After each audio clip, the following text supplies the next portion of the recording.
In today's video, we're going to check out the GEEKOM Mini Air 12. This is a mini PC by GEEKOM that provides us the ability of having almost everything that we think of when it comes down to a PC. I'm talking about processor, RAM, storage, motherboard, graphics card. I'm talking about DisplayPort, HDMI out, USB Type A, USB Type C, SD card. I'm talking even Kensington lock. All the things that you typically think of on a PC fitting into a small box like this. Now, this offers us a lot for what it's asking for, and what I love about it is it's not only small, it's basically portable, but it's also mountable. We can actually mount this on basically the back of a monitor that supports VESA, well, the VESA mounting system, and this gives us the ability of having a pretty much like an all-in-one solution with either any TV or monitor that supports it. So without further ado, this is TK, and this is the GEEKOM Mini Air 12 Mini PC. Let's check it out.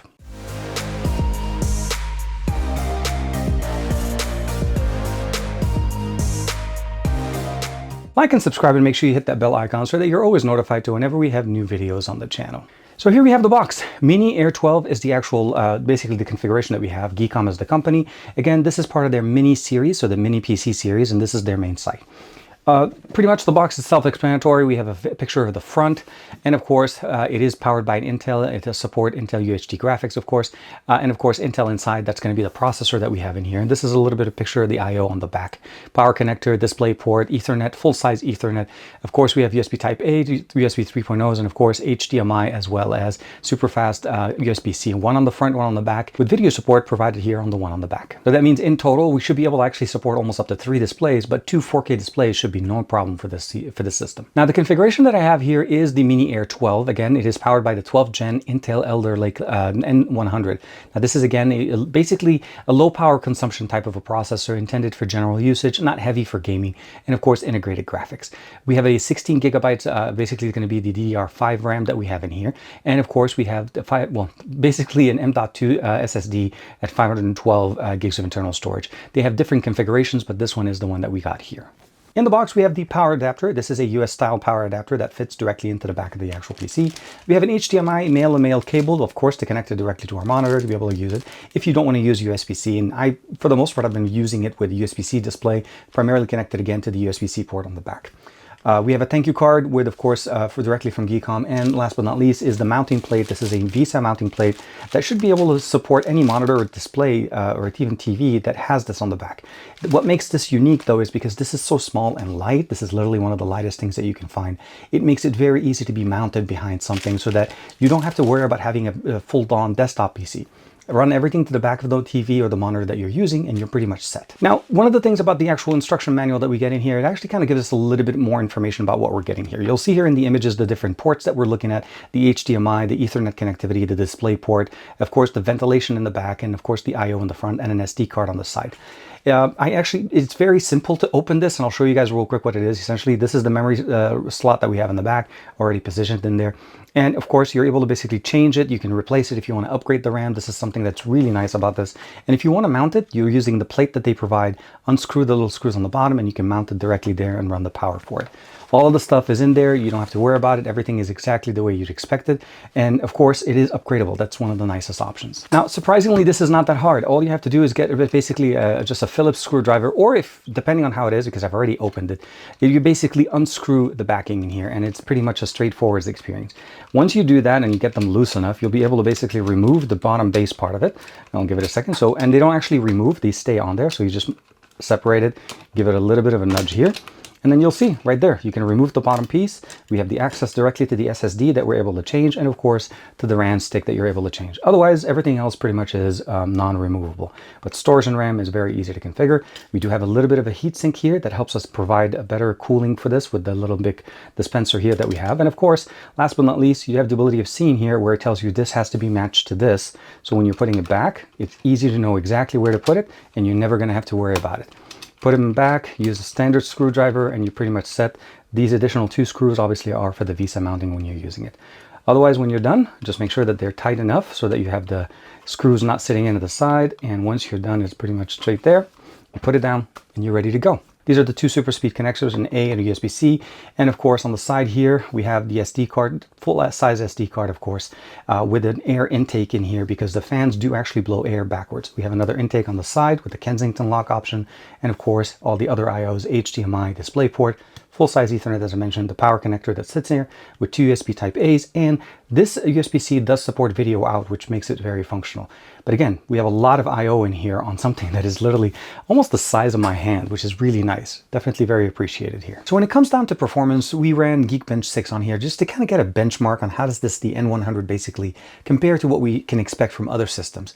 Again, this is considered to be more of a low power general usage type of a PC. So what you're looking at right now are the numbers that we got when we ran basically the single core and of course multi-core, as well as of course the ability of seeing how does the GPU kind of handle, again, integrated graphics. It's not necessarily going to be pushing anything heavy, but it should be able to handle all your general workday, office work, email, any kind of general usage on a PC without any problems. And I think this is the biggest key selling point of the system, is it's intended to be for a general usage, office, students, grandparents, not necessarily very powerful, but again, very economical, and performance is definitely there. It's just not as fast as some of the other options they have. Now, when it comes down to scenarios, I like to look at this as what is the perfect customer for this? Who should be looking into something like this?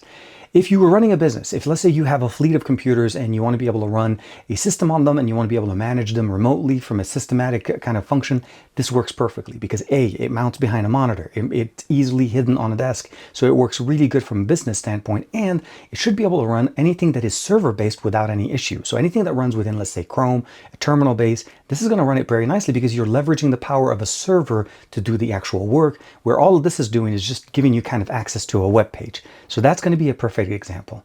The other thing obviously would be a business professional that needs to run office tools and just general bookkeeping, spreadsheet, all the stuff like that. This is going to work great, no problem at all. Again, it works really good, and it kind of translates over to what students would need because this is again the main functionality there. I tested it out in different configurations, and what I like about it is I'm able to plug it into a monitor right here, like a 4K monitor. I can plug it into a PC monitor. I can plug it into a TV, and even a configuration that I got here with a really cool system where I was using a wireless keyboard, a dual display function that runs over USB-C, and it worked really good. So again, parents, teachers, even grandparents, if you're looking to get something really nice and simple for grandparents to be able to connect and use as a PC for themselves, again, connected to either a monitor or a TV, it's going to work really good. I think from that performance standpoint, you should not have any problems. If you're looking to do some work that's over that, meaning a little bit more demanding type of work, I'll say this. Gaming experience here, any kind of light gaming, this is going to be able to handle it okay.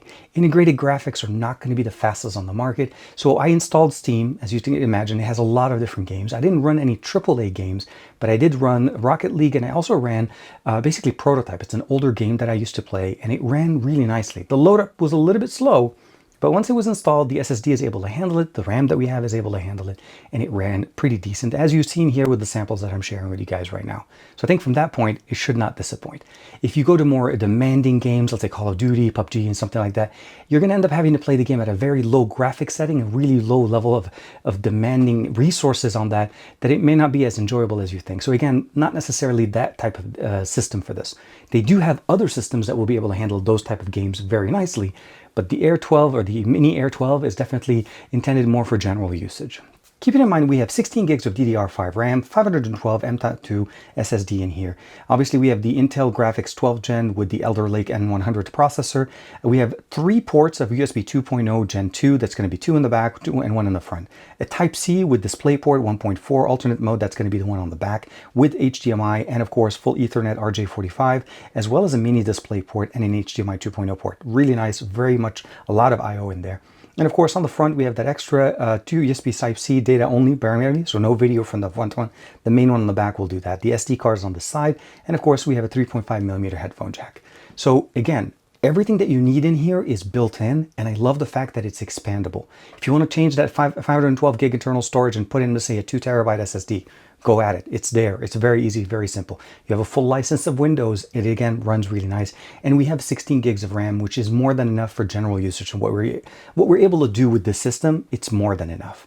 So I hope that this provides you with enough information about the system to see if this one would fit your needs, again, for all the different scenarios that we talked about, and even some light gaming if you choose to do so. Again, for me, I even did some video editing on this using CapCut Desktop Excel application in there, and it worked nicely. It just takes a little bit longer. So it's not a very demanding editor, but it does take a little bit longer, and that was something that obviously I would probably not necessarily recommend it for that, but it's doable as long as you're patient with it. Let me know in the comments below, what do you guys think of the new system, and is this something that would fit your needs? Like and subscribe as usual, and of course, I'll see you in the next video.